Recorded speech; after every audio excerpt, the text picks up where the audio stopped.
Ayan guys, good morning. Andito kami ngayon sa Press. Anong lugar? Wala akong ano. Oo. Timalan Concepcion. Timalan.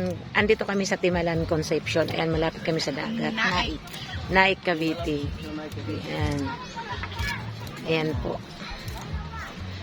Ayan, nagpe-prepare na kami ng aming lunch. Fresh na mga isda dito. Fresh from the sea. Tapos may manok kami, may pangtinula kaming manok, nililinis pa ito na yung sa hubo. Ayan.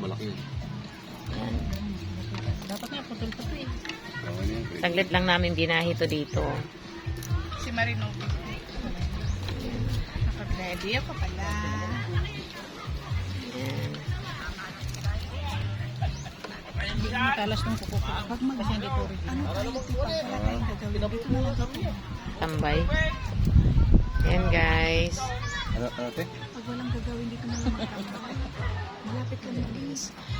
Sariwa dito ang isda kasi marami ditong mangingisda.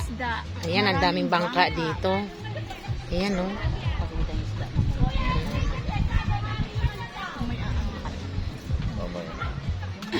May Mayroon ditong barge, dalawa. pero kulang talaga sa info. Dapat nagpagdanan ka.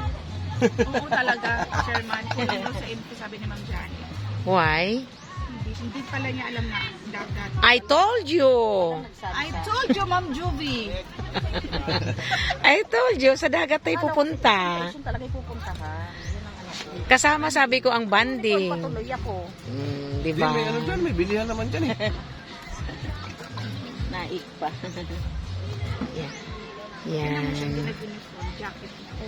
Mm. Sa Dudobi eh.